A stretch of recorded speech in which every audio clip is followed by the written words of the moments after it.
오늘은 7월 첫째 주일이고 맥추 감사주일로 지킵니다. 이게 보리 농사를 많이 지을 때는 이 맥추절이 굉장히 의미가 있었는데, 지금은 현대인들은 상반기를 마감하고 하반기를 다시 시작하는 그 의미로 감사절을 지키고 있습니다. 상반기에도 우리와 함께 하신 임마누엘 하나님이 하반기에도 주님의 뜻대로 우리를 선하게 인도해 주시기를 간절히 소망합니다. 예수님이 태어날 때 하나님께서 예수님에게 주신 이름이 임마누엘이에요. 임, 함께 한다는 것입니다. 마누, 우리와, 엘, 하나님이. 그래서 이 임마누엘이라는 이름이 너무 좋은 우리 주님의 이름입니다. 근데 이렇게 이 함께라는 뜻에는 정말 우리를 위로해 주시고 우리와 함께 다니시고 또 우리의 친구가 되어 주시고 또 어디를 가든지 우리를 인도해 주신다는 이 함께라는 뜻이 포함되어 있습니다. 그래서 하반기에도 우리가 어떻게 해야지 세상에서 모든 제약들을 이겨낼 수 있느냐, 함께, 마누, 우리와, 엘, 하나님이 될 수 있기를 간절히 소망합니다. 오늘 코로나 시대에 정말 우리가 흩어져서 이 감사절에도 모든 성도들이 모여서 예배를 드리지 못하고 있네. 근데 이게 성경에는 오늘 이게 코로나 시대처럼 흩어짐의 사건들이 나오고 있습니다. 오늘 본문의 바벨탑 사건도 흩어짐의 사건이었고요. 또 바벨론이 이 유대를 점령하여 유대 사람들을 전 세계로 흩어지게 만드는 디아스포라, 이것도 흩어짐의 사건이었습니다. 그런데 놀랍게도 이렇게 성경의 흩어짐의 사건은 바벨이라는 이름이 등장하고 있네요. 그래서 저는 오늘 이 바벨의 흩어짐의 사건이 오늘 이 시대를 살아가는 우리에게 이 코로나 시대의 흩어짐의 사건과 어떤 연관이 있는지 하나님의 말씀을 통하여 비춰보는 것은 너무너무 귀한 일이라고 생각을 합니다. 그래서 오늘 저는 이 바벨탑 사건의 흩어짐의 사건과 오늘 이 코로나 시대의 흩어짐의 사건이 어떻게 연결이 되어서 우리에게 영적으로 교훈을 주는지를 깨닫고 우리의 믿음을 바로 세울 수 있는 감사절이 될 수 있기를 간절히 소망합니다. 이게 인류의 역사를 보면 사람이 죄를 범하고, 여기 창세기 3장 10절에 보면 사람이 죄를 범하고 이 죄를 범했다는 것은 하나님과 분리가 된 거예요. 그러면서 우리의 마음속에 찾아온 것이 불안과 두려움입니다. 이제 죄를 범하고 하나님과 분리되었을 때 인간의 마음속에는 죽음에 대한 불안, 죽음에 대한 두려움이 끊임없이 우리 인생을 괴롭히게 되는 겁니다. 그래서 가인은 이 죽음에 대한 불안과 두려움을 극복하기 위해서 성을 쌓는 거예요. 이렇게 성을 쌓고 내가 살면 이 죽음에 대한 불안, 죽음에 대한 두려움을 이겨낼 수 있거라는 그런 생각으로 가인은 성읍을 쌓기 시작했고, 또한 인류의 역사도 두려움과 불안을 이겨내고 싶어서 성읍을 건설하고 도시를 건설하면서 살아온 것이 인류의 역사입니다. 오늘 본문에 이 시날 평지의 바벨이라는 도시에 성읍과 높은 탑을 쌓는 이유도 우리 인류 역사가 죽음에 대한 불안, 죽음에 대한 두려움을 극복하기 위한 것과 반드시 연관이 되어 있다는 것입니다. 그래서 시날 평지에 사람들이 모여서 이 바벨이라는 도시에 높은 탑을 쌓으면 우리도 죽음에 대한 불안과 두려움에서 벗어날 수 있지 않겠느냐라는 마음으로 사람들이 모여서 도시를 건설하고 높은 탑을 쌓게 되었다는 겁니다.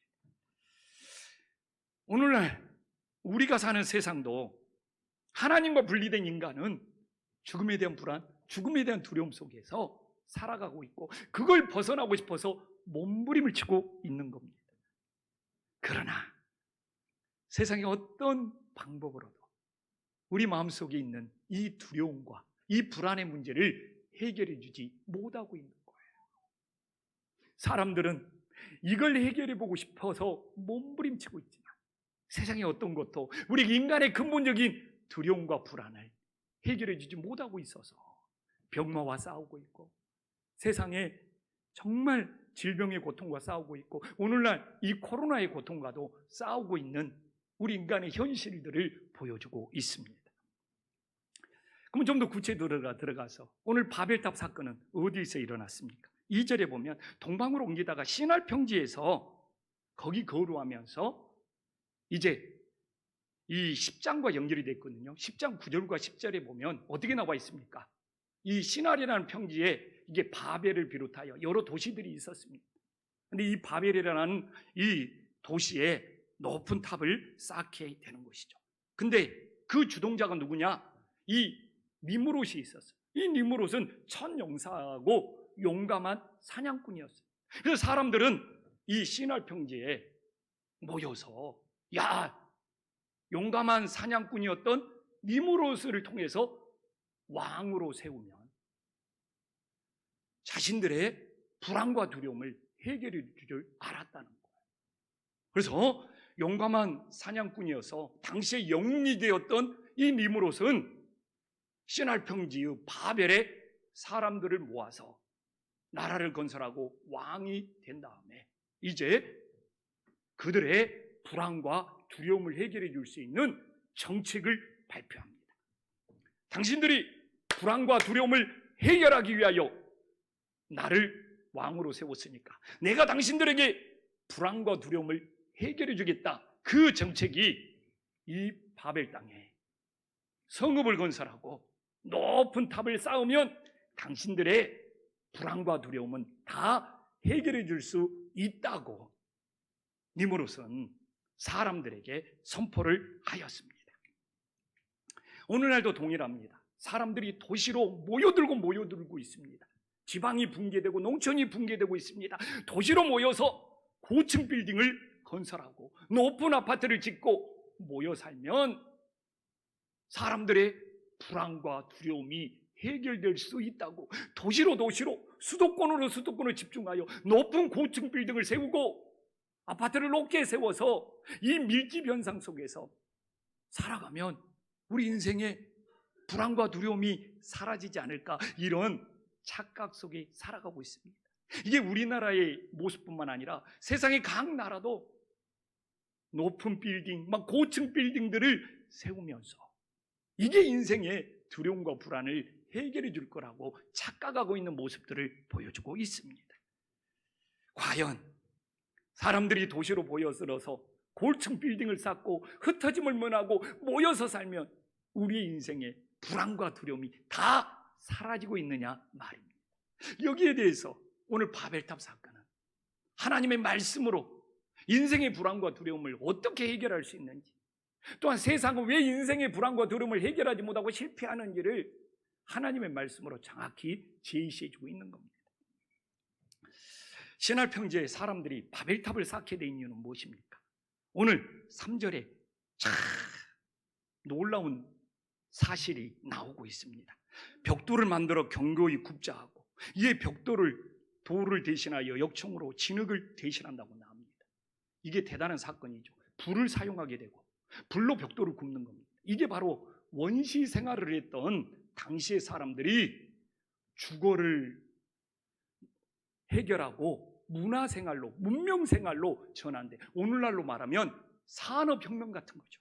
오늘날로 말하면 IT 혁명 같은 거죠. 정말 원시생활로 숲속에서 살았던 사람들이 이제 불을 사용하고 벽돌을 그을 수가 있으니까 그걸로 집을 짓고 도시를 건설하고 사람들이 주거 생활을 하면서 어떻게 보면 당시에 산업혁명 같은, 그래서 불을 사용하고 역청을 사용해서, 진흙은 정말 접착력이 약한데 역청은 아스팔트처럼 접착력이 강해서 어떻게 보면 과학 문명의 발전이 당시 그들의 불안과 두려움을 해결해 줄 수 있었다고 생각하는 것이죠.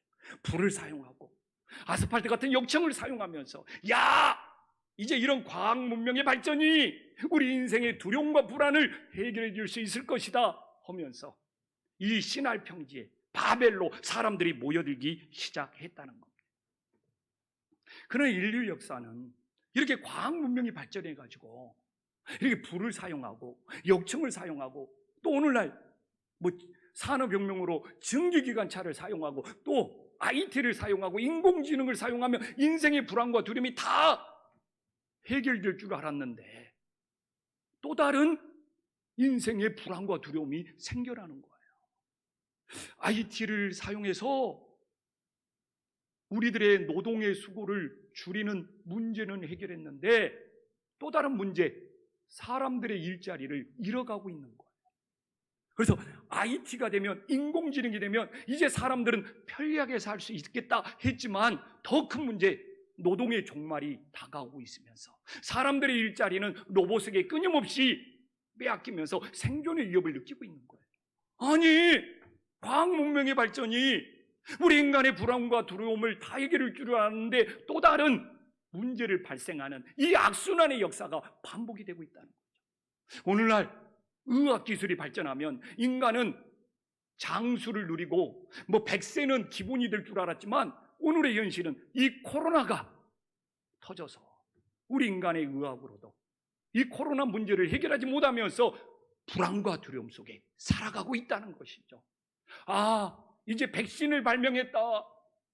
우리 백신을 맞으면 7월부터는 마스크를 벗고 자유롭게 활보할 수 있다라고 생각을 했는데 이 코로나의 또 다른 델타 변이가 우리의 발을 묶고 있는, 그래서 인간의 의학, 과학, 이 문명의 발전이 인생의 모든 불안과 두려움을 해결해 줄 것 같았지만 또 다른 문제가 발생하여 끊임없는 악순환의 역사가 지금까지 이어져 내려오고 있음을 우리는 코로나의 현실 속에 생생히 느끼고 있는 거예요. 이 4, 5세기 성자 어거스틴, 정말 30세가 될 때까지 인생의 불안과 두려움을 해결하고 싶어서 방탕한 삶을 살았습니다. 얼마나 방탕한 삶을 살았는지 19살에 막 사생활을 낳고 막 이단에 빠지고 자기의 인생의 죽음에 대한 불안과 죽음에 대한 두려움을 해결하고 싶어서 30세가 될 때까지 방탕한 삶을 살았는데 결국 어머니 모니카의 눈물의 기도로 하나님 품에 들어오게 된 거죠. 그래서 그가 하나님 품에 들어와서 인생의 불안과 두려움이 어떻게 해결해 주는지 그 신앙 고백을 우리에게 던져주고 있습니다. 우리 다 함께 정말 인생의 불안과 두려움을 해결하고자 세상에서 방탕했던 어거스틴, 이 어머니 모니카의 기도로 하나님께 들어와서 어떤 고백을 했는지 우리 다 함께 한 목소리 읽어보겠습니다. 시작. 내가 주님의 품 안에 안기기 전까지는 내 영혼에 참된 평안이 없나이다. 그렇게 방탕하게 살았던 이 어거스틴이 30세에 그 어머니 모니카의 기도로 하나님 품에 들어와서 남겼던 말입니다. 우리는 세상의 과학 문명이 인생의 불안과 두려움을 없애주고 평안을 줄 것 같지만 또 다른 문제를 끊임없이 만들어낼 겁니다. 인생의 진정한 불안과 두려움을 해결하는 문제는 주님의 품에 안길 때 참된 평안이 있다는 것을 상반기를 마감하고 하반기를 시작하면서 우리 마음속에 다시 한번 기억할 수 있기를 간절히 소망합니다. 또한 사람들은 어떻게 두려움에서 벗어나고 싶어 합니까? 맹 자기 자신의 힘을 과시하는 거예요.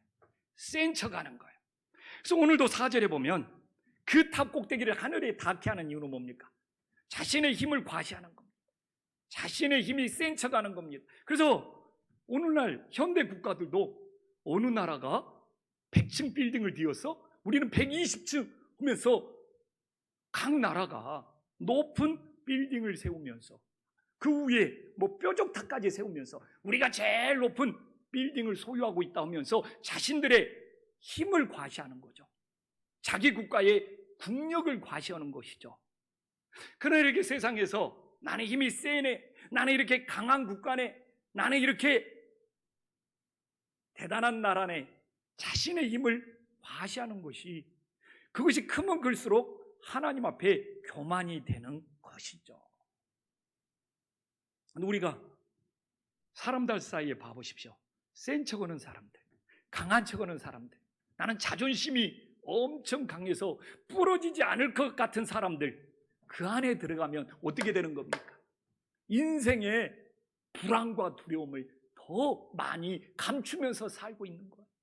자기 인생의 이 죽음에 대한, 건강에 대한 불안과 두려움을 감추기 위해서 더 센 척하고 더 강한 척하고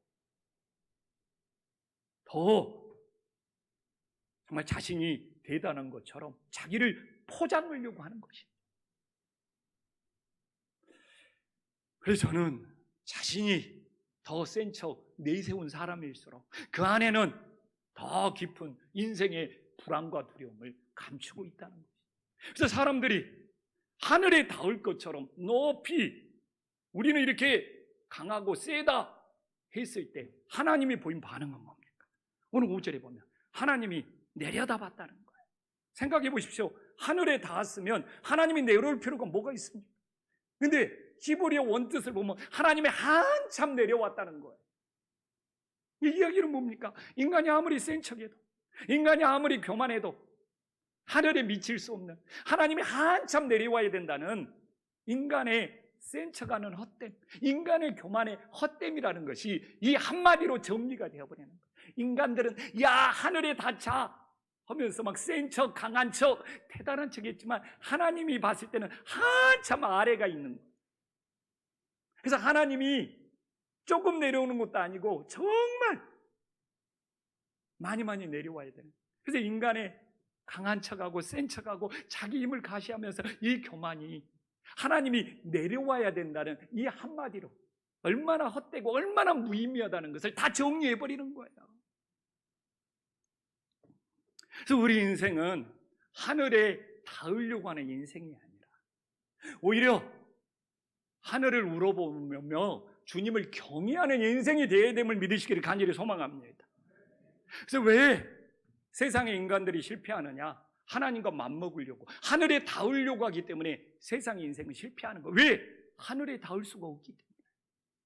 그렇기 때문에 우리는 오히려 하늘에 계신 주님을 바라보고 경외할 수 있는 믿음이, 진실로 겸손한 믿음이요, 우리 인생의 두려움을 극복할 수 있는 은혜로운 인생이 됨을 믿으시기를 간절히 소망합니다. 또한 봐보십시오. 사람들은 두려움을 어떻게 극복하려고 합니까? 오늘 4절에 우리의 이름을 내자. 자신의 이름이 유명해지면 이 명예요. 내가 세상에서 감투를 가지면, 내 인기가 올라가면, 내가 스타가 되면 자기 만족으로 인생의 불안과 두려움이 다 사라질 거라고 착각하면서 살고 있다는 것입니다. 그래서 자신의 이름이 유명해졌어. 자기가 세상에서 인기를 얻었어. 근데 또 시간이 지나면서 내 인기가 사라질까 봐, 내 이름이 사람들 속에서 잊혀질까 봐 그 불안감 때문에 정신과를 찾는 일도 얼마나 많이 생겨나고 있습니까? 정말 내 이름이 유명해지면, 내 이름이 세상에 알려지면 정말 자기 그 만족 속에서 인생의 불안과 두려움이 다 해결될 수 있다고 믿습니까? 근데 저 역시 그런 생각을 가져본 적이 있습니다. 유난히 힘들었던 부목사 시절, 인생이 힘들고 어렵고 그런 부목사 시절에 나도 유명한 목사가 되고 싶다, 나도 큰 교회를 하고 싶다, 나도 좀 한국의 유명한 목사로 내 이름을 알리고 싶다, 잠시 그런 마음을 품었던 적이 솔직히 있었습니다. 근데 개척 목사가 되어서 교회를 개척하니까 이미 김포에 큰 교회들이 많은 거예요. 아니, 개척 목사가 되어보니까 교회가 생존하기도 힘든 거예요. 와, 그렇구나. 이 개척교회가 자리 잡고 생존하기도 힘든데 무슨 내 이름을 알리고 내 이름이 유명해져. 하나님, 이 교회라도 정말 지켜주시고 이 교회라도 건강하게 세워주십시오. 그런 간절한 마음 때문에 한때 부목사 때 가졌던 내 이름을 내려고 했던 그 마음이 싹 사라져버리더라고요. 그래서 저는 개척 목회를 한 것이 너무 감사해요. 내가 큰 교회에 청빙을 받았으면, 이미 교회 사이즈가 있고 큰 교회지 않습니까? 거기 가서 한국교회 내 이름을 계속 알려야 되겠다, 그런 야망적인 목회를 내가 충분히 할 수 있었던 사람이었던 것 같아. 그러나 개척교회에서 밑바닥부터 시작하다 보니까 야, 교회 하나 생존하고 교회 하나 세우는 것이 이렇게 힘든데 무슨 내 이름을 알려야. 하나님이 제 마음을 이렇게 주장해 주셨습니다. 우리 성도님들, 야고보가 그런 이야기를 해요. 내 이름이 유명해지든 유명해지지 않든 야고보서 4장 14절에 보면 뭐라고 나와 있습니까? 이게 진리인 것 같아요. 우리 인생, 우리의 생명이 잠깐 보이다가 없어지는 안개 같은 인생. 근데 내 이름이 유명하면 어떻고 유명하지 않으면 어때? 그러면 내 인생이 안개처럼 사라지는 우리 인생이 내 이름을 내는 유명한 것보다 더 중요한 것이 무엇입니까?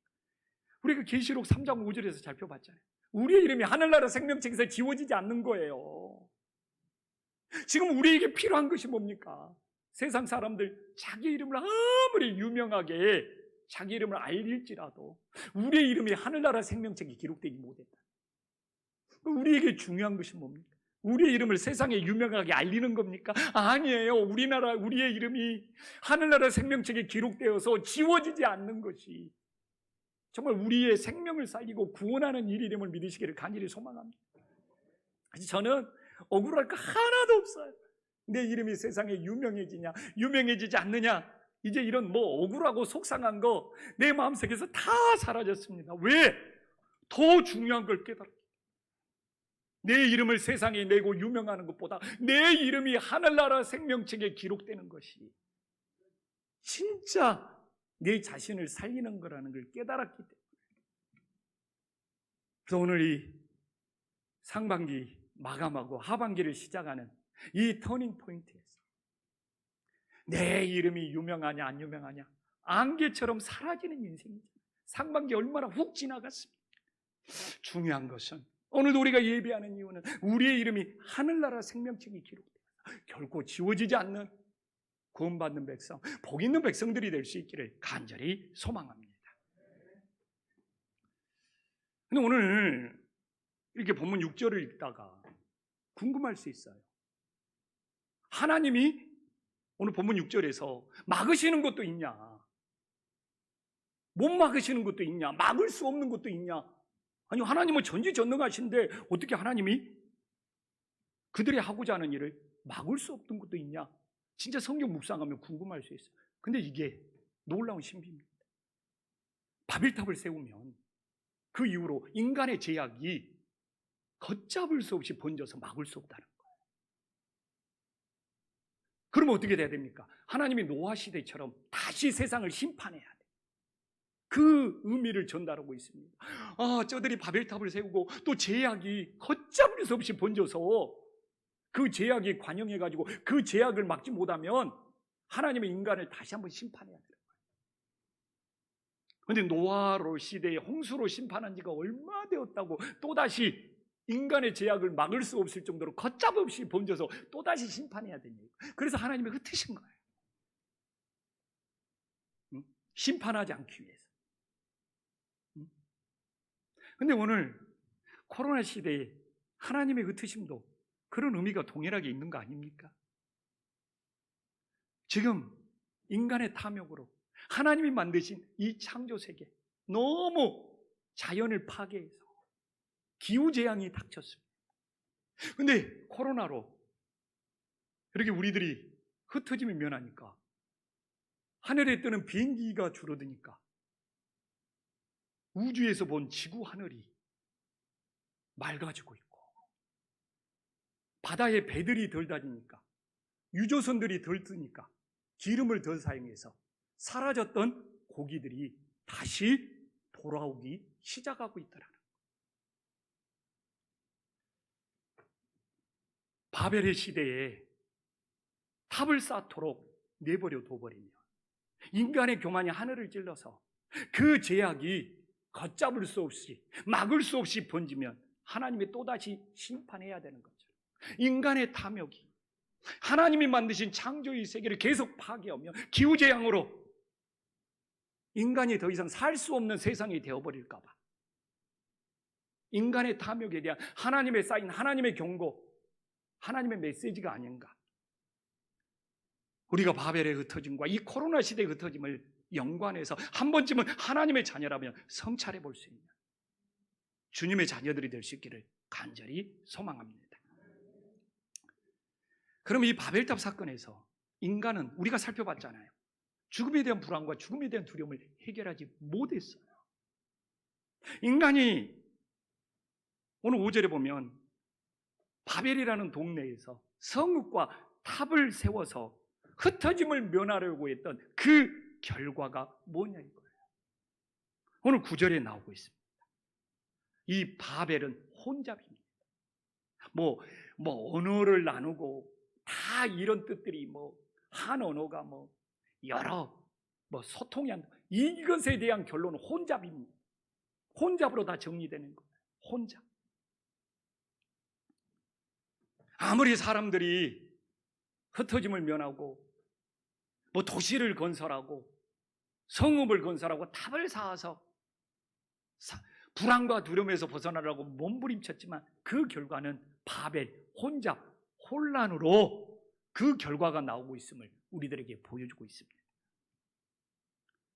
오늘날도 사람들이 도시로 모여들고 있잖아요. 수도권으로 집중하고 있잖아요.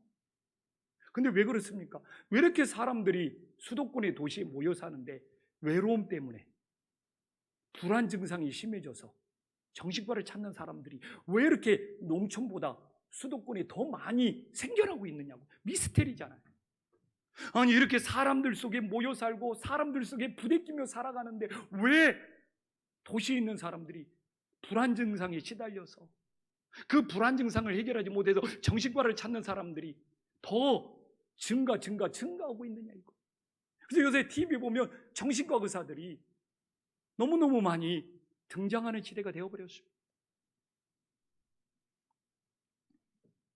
근데 모든 사람들이 왜 이렇게 사람들이 많이 모였는데 외로움을 느끼고 불안 증상을 느끼냐? 그건 내 마음속에 채워지지 않는 결핍 때문이라고 그랬어요.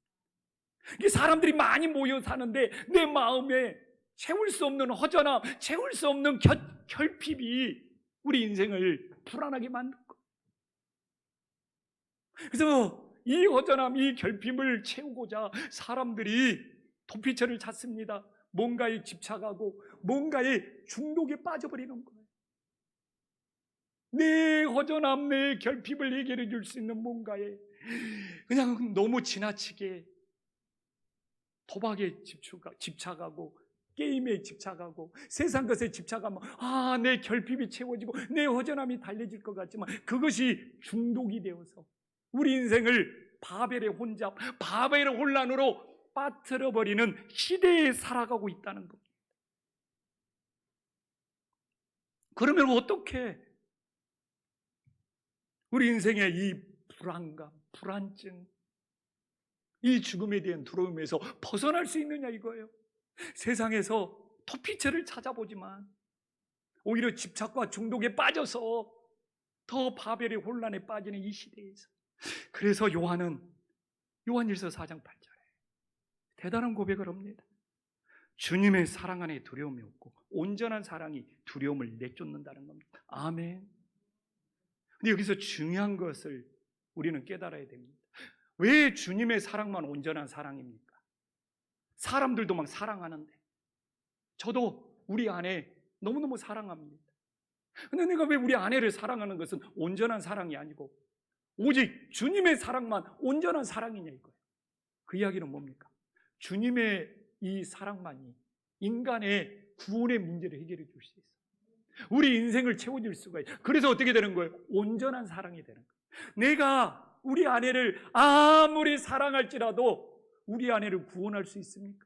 우리 아내를 책임져 줄 수 있습니까? 그래서 사람의 사랑은 불완전한 사랑인 거예요.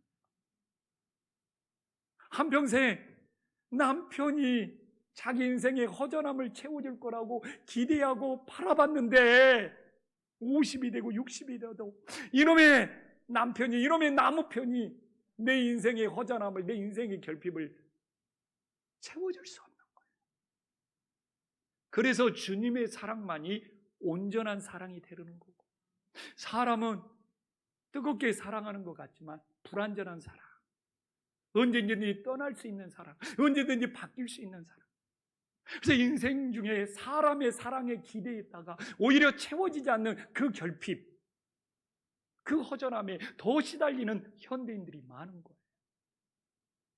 주님의 사랑만이 온전한 사랑입니다.